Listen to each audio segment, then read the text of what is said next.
One. नमस्कार दोस्तों, स्वागत है आपका एग्जाम मेडिजी में। इस वीडियो में हम बात करेंगे धर्मनिरपेक्ष और पंथनिरपेक्ष में क्या अंतर है, क्योंकि अक्सर लोगों के मन में ये बहुत ही कन्फ्यूजन एक तरह से रहता है कि धर्म क्या है और पंथनिरपेक्ष क्या है, धर्मनिरपेक्ष क्या है।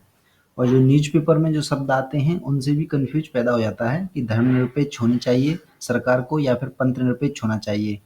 और इस पर संविधान सभा में एक बहस हुई थी, तो उसके बारे में भी थोड़ा सा बात करेंगे। लेकिन इन सबसे पहले जानने के लिए हमें थोड़ा सा धर्म और पंथ का रियल अर्थ क्या है उसको जानना होगा। तो उसके लिए इस वीडियो को मैंने बनाया है। तो चलिए आइए स्टार्ट करते हैं। तो दोस्तों, सबसे पहले हम बात करेंगे पंथ की कि एक्चुअल में पंथ होता क्या है। तो जैसा कि आप ये चित्र देख रहे हैं, हिंदू, मुस्लिम, सिख और ईसाई, बौद्ध, और ये आपके महावीर स्वामी जी और भागवत धर्म जो है भगवत गीता के द्वारा भगवान कृष्ण के द्वारा एक तरह से रचा गया। तो अब तक हम जो साधारण भाषा में एक तरह से साधारण जनजीवन में जो प्रयोग करते हैं, इनको एक तरह से हम क्या मानते हैं, धर्म। लेकिन एक्चुअल में ये धर्म नहीं है, ये पंथ हैं। कुछ लोगों को थोड़ा गुस्सा आएगा कि ये पंथ नहीं है, ये धर्म ही है। तो हम धर्म की परिभाषा भी देखेंगे और पंथ को भी देखेंगे और पंथ का अर्थ समझेंगे। देखिए दोस्तों, पंथ का अर्थ क्या होता है? पथ। पथ यानी किसी व्यक्ति ने कोई पथ बनाया।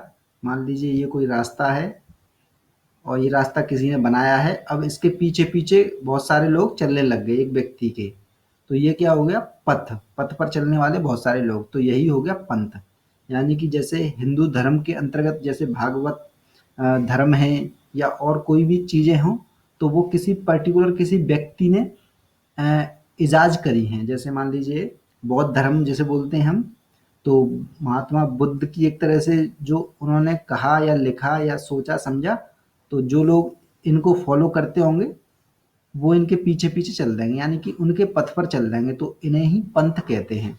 जैसे पैगंबर मोहब्बत मोहम्मद साहब ने एक तरह से अपने जो विचार रखे और जो कुरान में जो चीज़ें लिखी, तो उन्हीं को आधार मान के मुस्लिम जो हैं एक तरह से उनके फॉलोअर हैं, उस धर्म के फॉलोअर हैं। तो लेकिन हम बोलचाल की भाषा में धर्म बोल देते हैं, लेकिन वो क्या कर रहे हैं, किसी पथ पर चल रहे हैं, किसी व्यक्ति के बताए हुए पथ पर चल रहे हैं, तो वो क्या हो गया?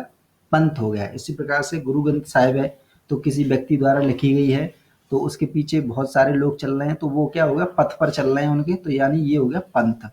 इसी प्रकार से जैन धर्म है। जैन धर्म धर्म जरूर बोल रहे हैं हम बोलचाल की भाषा में, लेकिन ये एक्चुअल में पंथ है। मैं क्यों बता रहा हूँ इसे बार बार पंथ? क्योंकि आपके फोर्थ पेपर जीएस का जो एथिक्स का होता है आईएएस के लिए, उसके लिए बहुत ही ज़्यादा इम्पोर्टेंट एक तरह से तथ्य हैं। इनको बिल्कुल दिमाग में रख लें, क्योंकि वहाँ आपको क्लियरिटी देनी पड़ती है कि पंथ है तो क्यों है और धर्म है तो क्यों है। तो आप समझ चुके होंगे पंथ क्या होता है। किसी एक व्यक्ति के द्वारा चलाया गया कोई भी धर्म हो या पथ हो, उसके पीछे पीछे चलने वाले लोग अगर एक उनके पथ पर चल रहे हैं, तो वो हो गया पंथ। तो ये सारे जितने भी अब तक हम धर्म समझते आए हैं वो पंथ होते हैं। अब आप कहेंगे कि जब ये पंथ हैं जिन्हें हम आज तक धर्म समझते आए हैं, ये तो ये मतलब धर्म एक्चुअल में है क्या फिर? तो धर्म क्या है?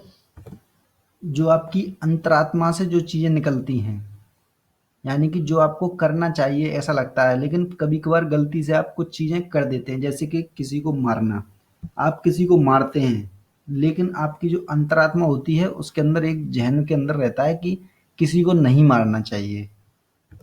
किसी से झूठ बोल दिया, लेकिन आपकी अंतरात्मा ये कहती है कि झूठ बोल दिया, मैंने कुछ गलत कर दिया, यानी कि हमें झूठ नहीं बोलना चाहिए।